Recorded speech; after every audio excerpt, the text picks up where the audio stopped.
Are you ready for Rapid Fire, Vince? Rapid Fire Wednesday. Let's go. As always, there's a few more still here in the queue that Nice. we'll get to over the course of Rapid Fire. But let us begin with this one. So I need to scroll back in my sheet. I didn't realize how far forward. Where do you rank this week's game, Notre Dame, Ohio State, in terms of how big it is for Notre Dame over the last 25 years or so? I see this one. Like I said, I've been kind of mulling this one over most of the day. For me, so the last 25 years almost covers as long as you and I have been covering Notre Dame. And the biggest game up to this point is USC Notre Dame in 05, right? Well, now that's the biggest home game, but I mean, there have been plenty of big games they've played in, right? I thought you were talking home game. So that's where I was going with this. Nope, just games, baby. Well, I mean, look, you can't make this higher than any of the playoff games. You can't make this higher than the 2012 national championship games. I mean, so you're already looking at best the fourth best, right? If that's the case. They beat the number one team in the nation a couple of years ago. Clemson 3 years ago, right? Yes. I realized they didn't have It's still a big Trevor win. They Lawrence, still beat them. But they were still ranked number one. They still beat them. But I would still rank. Now, if they lose this game, then this one falls down the rankings pretty quickly, right? So I would say, you've got your playoff games, your national championship game. Those are top three, whatever order you want to put them in, right? Then I would put USC, Notre Dame, 05. Okay. Then and Notre Dame lost that game, but as far as like the hype train around it, the excitement, the how good the game was, all of that, right? Then maybe I put Clemson, Notre Dame there after that, and then maybe this one. Now, see, this one's going to be higher going into it, though. I think this one has, granted, Clemson was number one, right? But we all knew that Trevor Lawrence wasn't going to play. It took some air out of that balloon. And so for me, everybody's healthy in this game, which makes this one higher. So it's top 5 for me. I mean, it's around there. Like, this is one that's kind of been floated around. How big is this game? Well, it's huge if they win. If they lose, obviously, that changes things. But I mean, they won at Oklahoma in 2012. They played in a national championship game in 2012. They played in a couple of college football playoffs. They beat the number one team, Clemson. You're right. If you want to put an asterisk next to it, you can. But they're still up there. They still won that game. They were still the number one ranked team in the nation. I mean, look at Ohio State themselves. They won the national championship with a third-string quarterback a few years back. So it still comes down to how much talent you've got in your roster. And Uiagalelei was supposed to be a big-time quarterback. Just turned out that, maybe he wasn't, or, maybe that was really kind of the beginning of the downfall for Dabo. I don't know, even though they obviously won the rematch with Trevor Lawrence a few months later. But, they did. I agree. If they win, it vaults it to a different strata, especially because you've got a head coach who, even though he won this kind of game against Clemson last year when they were a top 10 team, but this is one of the 4 programs that has dominated college football for the last 10, at least 10 to 12 years, really, sure. Right? That you're going up against. So on top of that, it's his alma mater and the whole thing. True. So, I would definitely put it top 10, but again, even though they lost some of those other games we mentioned, the national championship game and the playoff and all that kind of stuff, those were huge games that they played in still. So because there's still playoff games. Yeah. And you got to put those above any regular season game. You just have to, right? And so if they win this game, though, Sean, and we're talking 25 years, so that goes back to 1998, right? If my math is correct. So Catholics versus convicts was prior to that, so that one doesn't count. Right. And so if they win this game, I think it nestles up right behind those playoffs and national championship game. I really do. I think that in terms of wins over the last 25 years, you're probably talking about, it would be this if they win, the Oklahoma game 2012. In 2012. Again, the Clemson game, I would probably put this in front of the Clemson game because of what you talked about. Everyone's at full strength in the whole thing. Sure. I mean, it's right there. It's one of the top two, I think. And again, if they win, then it also becomes like how resoundingly. Yes. They, absolutely. In terms of. Yeah. So it depends on the outcome. It really does. But like the build up, right? The build up to it. It's right up there. I mean, it's right up there. It's going to be one heck of an atmosphere. Yep. Here's a quote from Notre Dame offensive coordinator Gerad Parker from his media session yesterday. I think sometimes you get lost in the scheme and all the results of this thing, sometimes as coaches, and really it's more about our players. We have a tremendous amount of belief in our players. End quote. What do you think about that? I think it's refreshing, Sean Stiers. I think we have been asking for an offensive coordinator to design an offense around the players and the skill sets that they have. I think we've seen that up to this point, and I think we're going to see even more of that on Saturday night. It's not about the scheme. It's not about which offensive coordinator is smarter. It's about how can we make plays with the guys that we have on our roster. Mm-hmm. And I think that is so refreshing. It's something that high school coaches do literally every year, right? I mean, literally every year they adjust and they change things based on who they have because they can't, within reason, go out and recruit kids to fit their quote unquote system. And so you can do that in college to a degree, but you've got to adapt, man. You've got to adapt to the quarterback that you have, the receivers, the offensive line. Every team has a different identity every year. And so I think Gerad Parker has his finger on the pulse of what the identity of this offensive football team is based on who he has to play. I think that's refreshing, man. And I think it's going to pay dividends. It's just such a huge departure from what we've become accustomed to here at Notre Dame. I mean, really, whether it was Brian Kelly or Tommy Rees, who of course learned from Brian Kelly, there just seemed like there was a lack of actual trust in the players.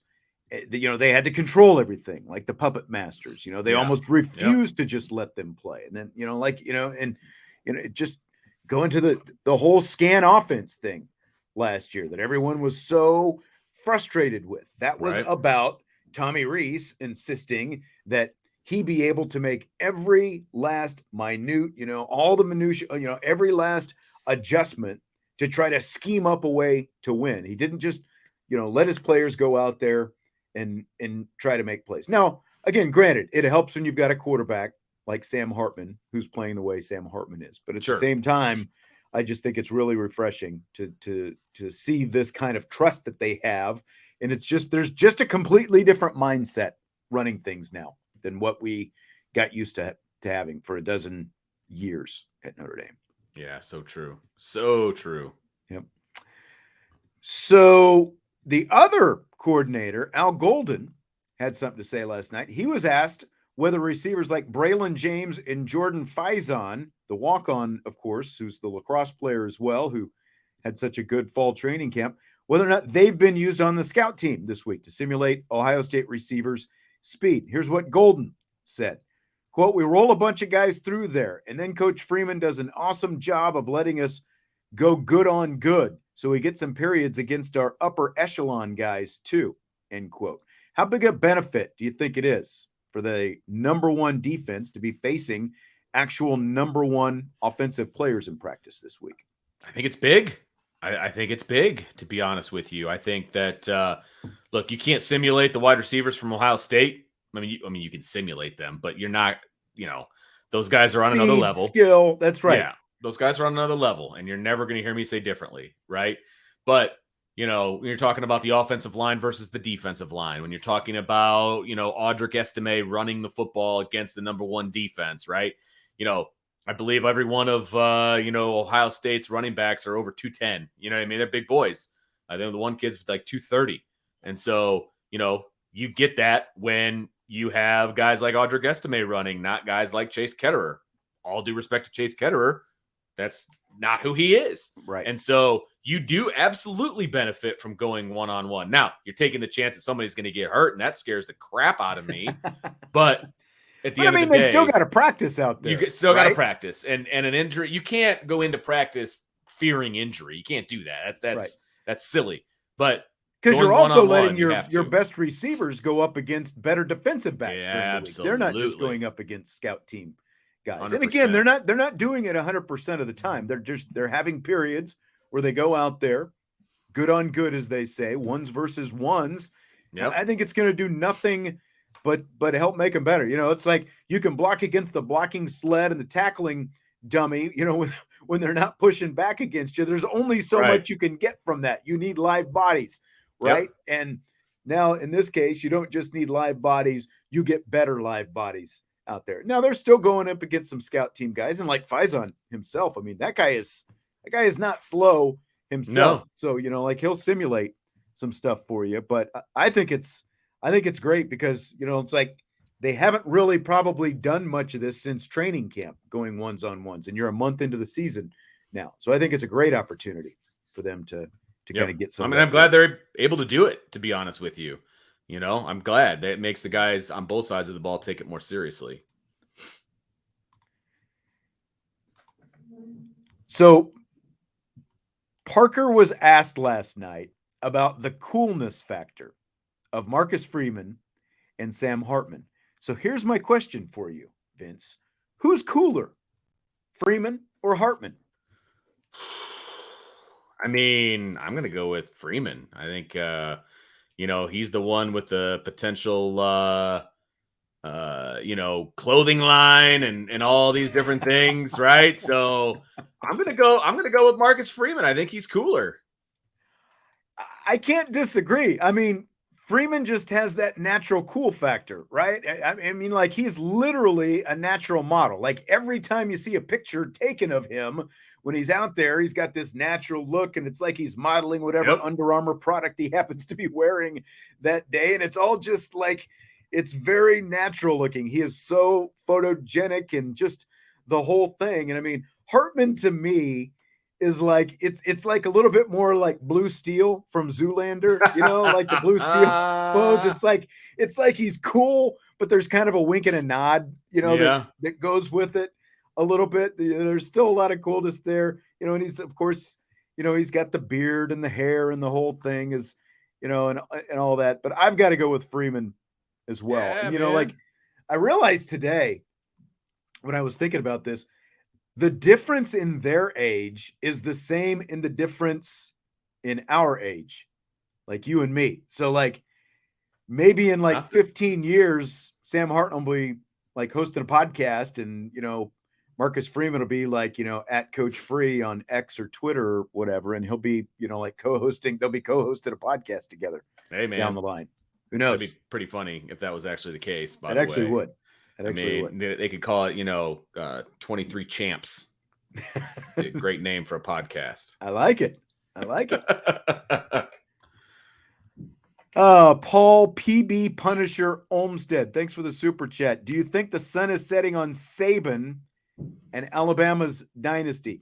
Tell you what, let me roll that in there with this other question that we've got coming up. You want me to do that? Sure. Roll away. The Lane Kiffin question. Yeah, go for it. Thanks for the super chat, Paul. Appreciate it, man. Thank you for the super chat. I think it kind of ties in with this. Ole Miss plays Alabama this week. Kiffin said the other day that Alabama defensive coordinator Kevin Steele was not the one calling plays in their win over South Florida last week. Here's some of what he said. Quote, this is from Lane Kiffin. Quote, we saw things on TV copy just where it was different. First off, of what the play looked like, the calls and stuff. And so we looked into that further. And then it ain't no secret that people in these buildings know each other. So we obviously got some information that way too, end quote. So what do you think of Kiffin saying? And by the way, these two teams, of course, play each other. Of course they do. I mean, obviously he's saying that Saban's calling the defense, right? I mean, that's basically, I think, where he's coming from, right? You agree with that part? I guess I hadn't even thought about it that way, but yeah, you're probably right. I mean, Saban is a defensive guy. Yeah. So I'm thinking that, Saban sees not the writing on the wall. Like, he could coach there until he dies, and they're not going to kick him out. Okay, it's Nick freaking Saban and what he was able to do for them. But I think he also sees maybe some chinks in the armor, and he's like, I need to take this over. That's what I see. So now, what does that do? What does that change? Anything along those lines? Not much. Like, Kiffin is a walking soundbite. And so I'm not overly surprised that he would say something like this. You know what I mean? I mean, it's kind of crazy that he would Kiffin. stir the pot like this going into this game this week, right? Oh. Like, you're getting ready to play, and you're doing, and then I don't know if you saw this, but he just randomly retweeted this this Taylor Swift song that's like, oh boy, what was it, like crumbling? I can't remember, like crumbling dynasty. It was something. I don't know what the song. I'll have to see if I can find it here real quick. But it basically, like, if you looked at the lyrics, it's all about like the walls are crumbling down around you. Those kind of things. And again, like, you're doing it the week that, like, Lane Kiffin just can't help but poke the bear. Like, if I were Lane Kiffin and I was going to throw some shade on Nick Saban, I would think that I would wait until after I played against Nick Saban. Castle's Crumbling. That's the name of the song. I found the tweet. Castle's Crumbling. And of course, we can't play the music here or else the show will get taken down later on. Can't do that. But yeah, I think it's very Lane Kiffin. It's very on brand with Lane Kiffin. But again, the fact that he's poking the bear before he plays him is like, get out of your way a little bit, Lane. Like, play the game first and then take your shots if you want to take some shots. Yeah, man. Because all you're doing is stirring things. Like he said before the season that, like when people were coming at Nick Saban, that all that they were doing was making things worse on everybody else in the SEC. But apparently Lane sees a little weakness here, and he just thinks it's time to pounce, I guess. Tim wants to know if Notre Dame wins its next 4 games, are they ranked number 1? They're going to have to get help. I mean, there's too many teams above them right now. Yeah. I was kind of looking at the the rankings. Yes, they would take down number 5 USC. They would take down number 6 Ohio State. Okay. Now, does Clemson take down Florida State this week? Is Texas still undefeated? Is Michigan Georgia? Michigan will still be undefeated. They don't play anybody, right? So I'm going to go with no. I don't think that they would be number 1, to be honest with you. So. I completely agree, because just what you said, it's not just about them. They need help in front of them as well. Right. And I don't think that help is necessarily coming. So, all right. Back to what I had. The Ridge. All right. Yes. So, with all the success and the media attention that's going to Deion Sanders in Colorado, do you buy or sell the Pac-12 might have survived if Deion was doing what he's doing right now had happened a year ago? If they were having all this success last year before the Pac-12 had fallen apart, do you think the Pac-12 might actually have been rescued because they would have got a better TV deal, basically? I don't, because I don't think it would have been enough to save an entire league. I mean, they're getting a lot of publicity now. I'm very curious to see what happens 2 months from now and what their record is and all of that stuff, because fair point. I just don't know that it's sustainable for a whole year. And if and look, TV execs want to see something that's sustainable, right? Or at least as much as they possibly can, because they're betting on the future, right? So I don't know that it would have changed. Not maybe a couple teams don't jump ship, maybe some of these, but I just don't know that it would have been enough, to be honest with you. I think it's really, we won't know, but when you look at the fact that Colorado State game drew 9.3 million viewers, and it was the most streamed college football game ever. Crazy. And it started at 10. It didn't finish until after 2 a.m. Eastern time. And there were still over 8 million people watching at 2 a.m. Eastern time the Colorado State game. And that is basically, they're in the Pac-12. That is that Pac-12 after dark, time slot that really the TV networks covered. So I don't know. I mean, it's a fair point to say, well, what's going to happen 2 months from now? Are they going to, how good is this? How sustainable is this?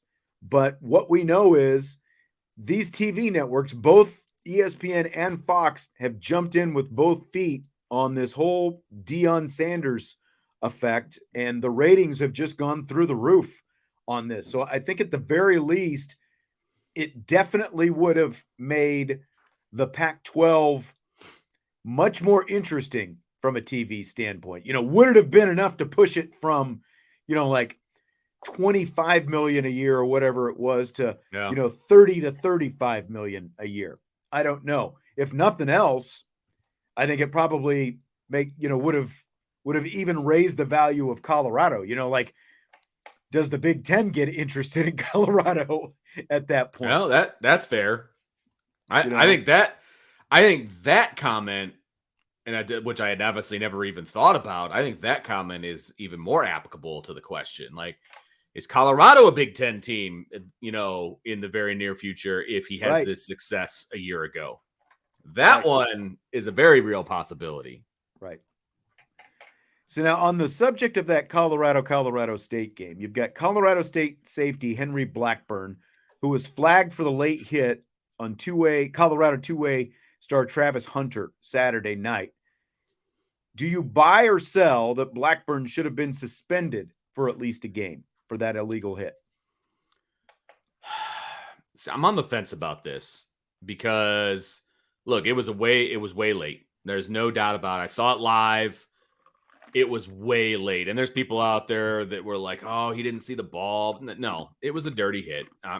He went way late on it. Now, what was his intent? Only he knows the answer to that, right? I don't know what his intent was, to shake him up. There's no doubt about that. And I don't think the way he reacted afterwards, I don't think he meant to do it.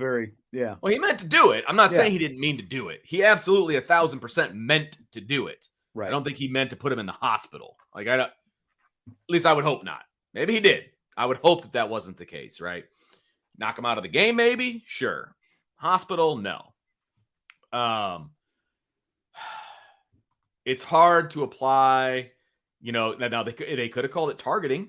That could have been a targeting call, hitting a defensive player, right? Isn't that? And I was surprised they didn't. Yeah. And at least eject him, for the rest of the game. Again, that leads us to what is targeting, And if he's ejected for the rest of the game, then, because that was early on, he would just be out for that game. Wouldn't be the next game, right? Because it wasn't in the second half. So, I don't think I would have suspended him for a game. I think that decision would have had to have been made almost on the spot. You can't make that decision based on the outcome and how injured the kid was. And so I would not have suspended him. I mean, he was penalized. I probably would have penalized him further as far as like it being a targeting hit, and he probably would have been ejected, but I would not have suspended him for an additional game. There's definitely,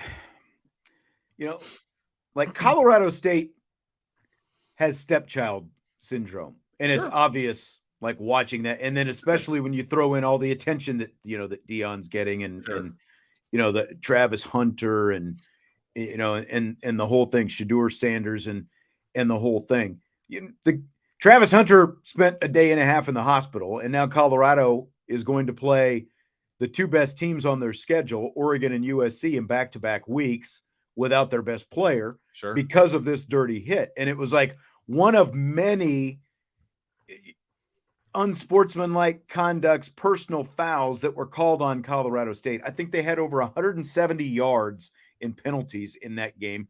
Most of them, I think more than half the penalties were either unsportsmanlike conduct or some form of personal foul that they committed. And they rank 128th out of 130 teams in terms of penalties per game. In other words, they're the third most penalized team in the country right now. So, and it was definitely, now the other side of this, like Jay Norville, their conference, they could have, after the fact, suspended this guy for what they did. Jay Norville is standing by their guy. And like, we don't know what's going on behind the scenes. Like, I remember my wrestling coach, my sophomore year, we had a guy who he wasn't necessarily dirty, but he wasn't all there.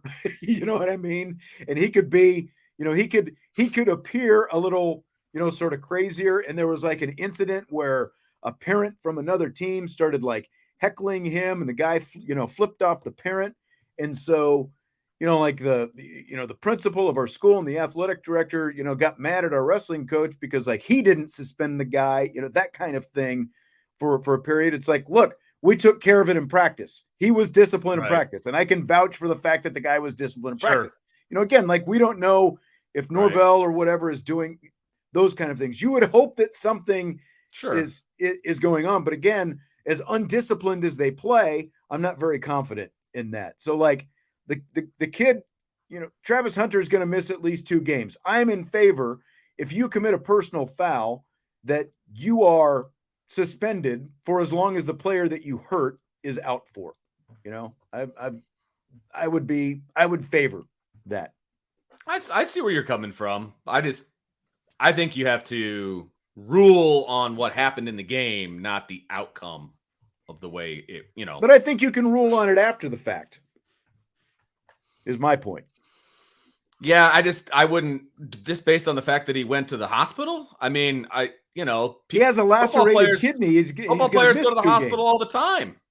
Right, but it was a personal foul. It was a dirty hit, as we've all I completely agree with that. Right? But like, did the Central Michigan kid get a suspension for twisting the knee of Hartman? Well, he wasn't even flagged. But it's after the fact. You can go back after the fact and do things. But he wasn't even flagged. We're talking about an actual flag was thrown on that play. Yeah, but flags were thrown for ridiculous things too. So, I mean, I don't know. I don't like the after the fact thing. That's just me. I see where you're coming from. After the fact happens all the time in the NFL.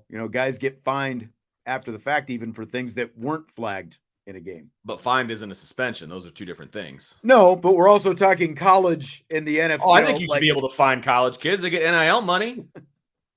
You should be able to find those kids. Not everyone does. I think. I bet you that kid does. Suspend the coach then. That'll send a message. Well, yeah, okay. You know what? I would be more in favor of suspending the coach of a team that had 170 penalty yards in a game where they were completely undisciplined. Right. Now that I could get on board with, to be perfectly honest with you, because even during that game when he was being interviewed, he didn't give a crap.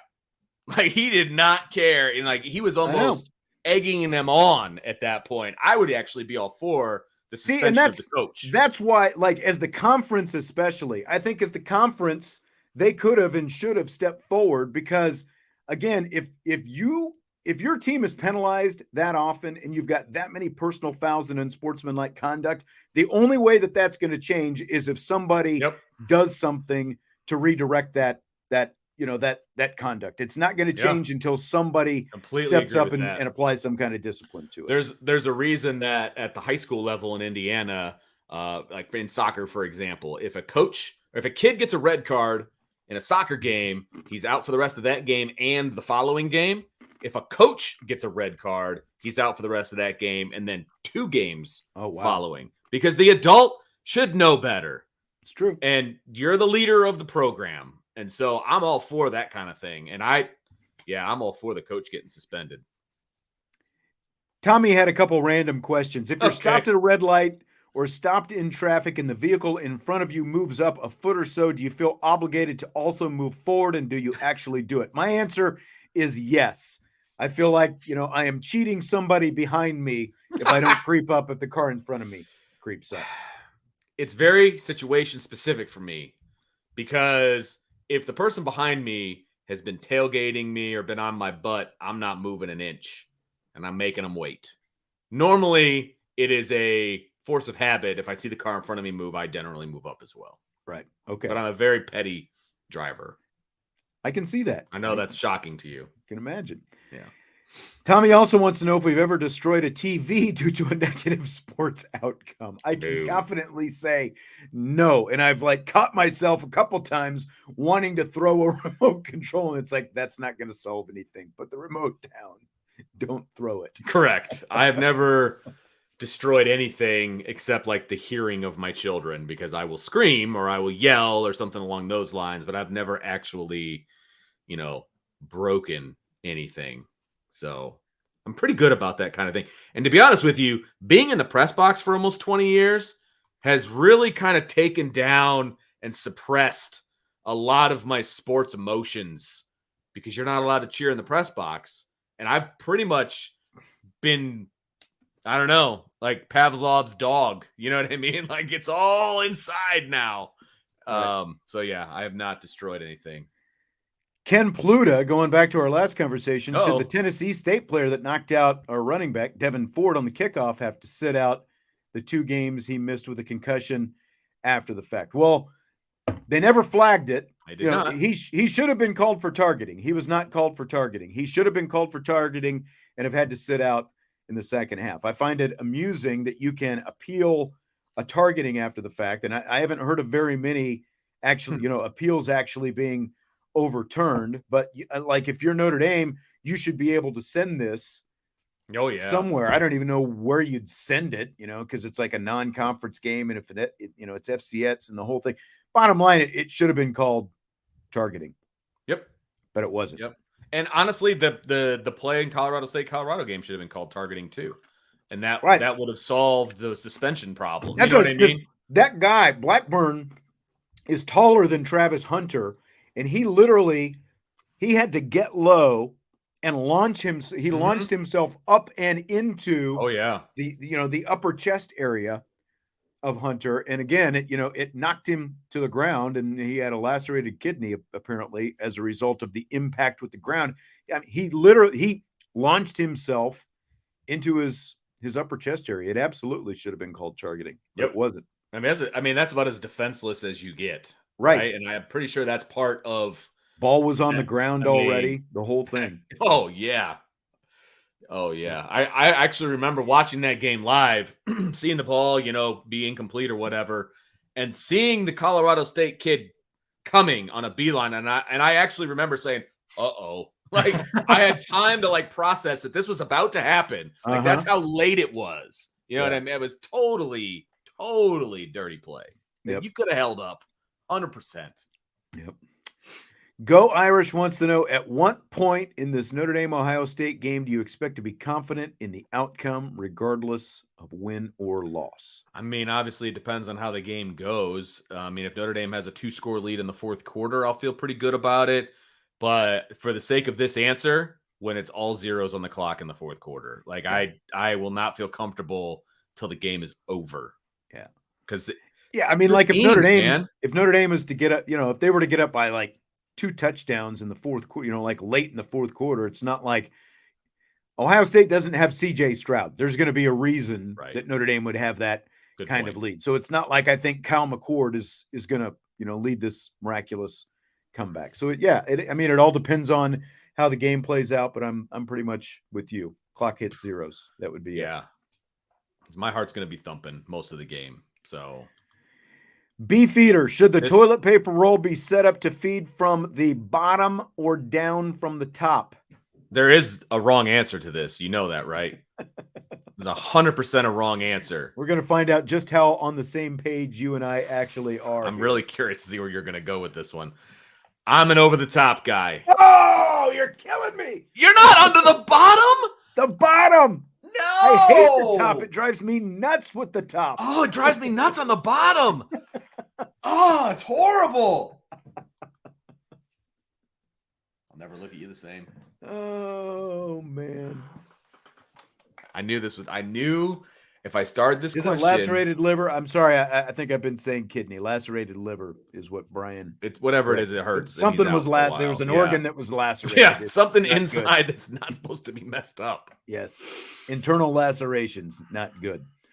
All right. We're going to finish with this from Benjamin. Thanks for the super chat. Vince, I want to hear you say, we're going to win. I'm going to say it like Tom Hanks in A League of Their Own. We're going to win. We're going to win. All right. I will be back tomorrow, and I've got the Ohio State insider with me, Chase Brown from 11warriors.com. Had Chase on right after Ohio State's spring practice, had him on last year as well.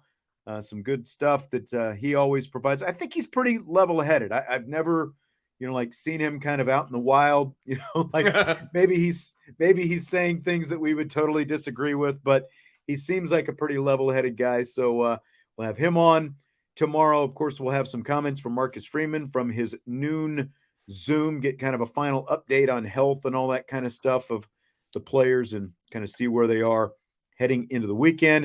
And of course, we have IB Countdown to Kickoff that we'll be dropping this weekend as well. Beefeater, follow-up question, fold or crumble?